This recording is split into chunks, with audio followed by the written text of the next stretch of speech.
Hi there. So after living in the Netherlands for almost half a year, I decided to make a trip back home to the US to see my family for the holidays. And while being here, I noticed that there are a lot of American things that I thought were normal while I lived in America, but I realized are not that normal after being here for a while. So I'm experiencing some culture shock, and I wanted to share some of the differences that I noticed with you all. So the first thing that I realized is that in the US, our sidewalks have no logical placement. And so a lot of the times you'll just be walking and then the sidewalk will end, leaving you stranded on a busy highway. And because of this, we don't really do a lot of walking in America.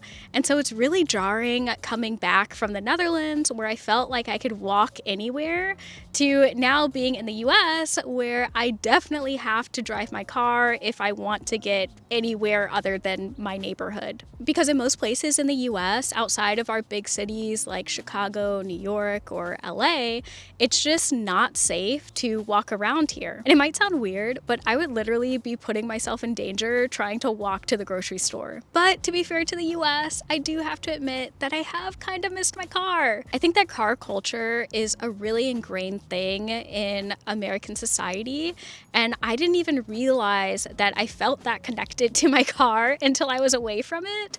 But for example, I used to go on night drives a lot just to clear my head. And I think for Americans, there's something really nostalgic about being able to drive for miles and miles in the dark with a road that has no end.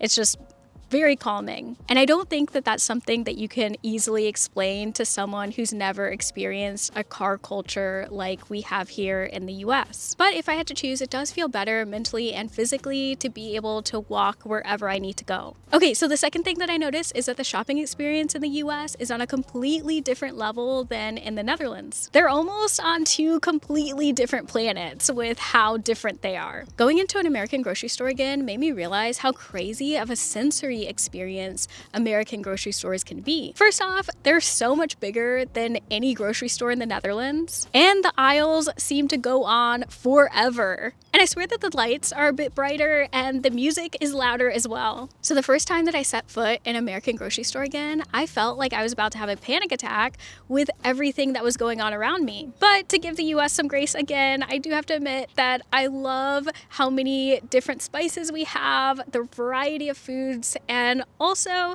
that we just have like really fun things throughout the store that make you want to go shopping.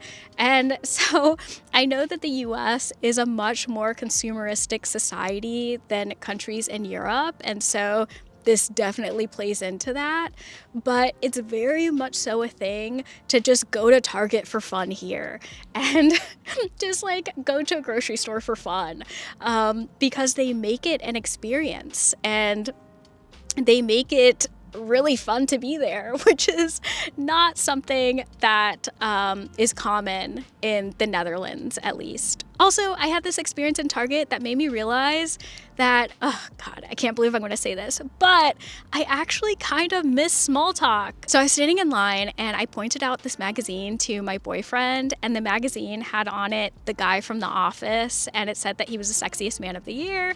I disagreed, and I was talking to my boyfriend about it, and then this woman that was in line in front of us turned around and she decided to weigh in on her thoughts. And so we were all just like chatting about this, and it turned into like a really lighthearted, fun conversation. Once she started checking out, we also involved the cashier and she was talking. And then at the end of it all, once she was done, she just said, happy holidays and I'll see you never, but bye, stranger. And that was a really fun conversation.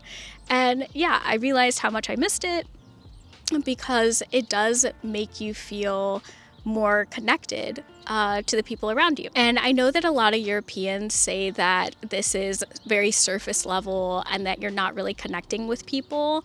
And I do agree to a point, but it does make me feel like the world is a more inviting, less cold place. And maybe if you don't come from a culture like that, like the US or the UK, it's kind of harder to understand how that could be. But yeah, I realized that I do miss it. So another thing that I noticed is the difference between dining out in the Netherlands and dining out in the US. In the Netherlands, tipping really isn't a thing, and the only place that I've ever been asked to tip is in Amsterdam. But even then, it's very optional. Whereas in the US, you are expected to leave at at least a 20% tip when you go out to eat. And because tipping is such a big portion of the waitstaff's salary in the US, they really try to make service there a bigger thing. And so in the Netherlands, the only time that you'll really see your waiter is when they take your order, when they deliver your food, and when they bring the check.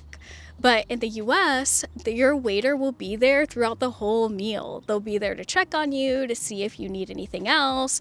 They will be a lot more, what I noticed is that they'll be a lot more kind of like jovial and happy to be there because they want to make the experience better for you.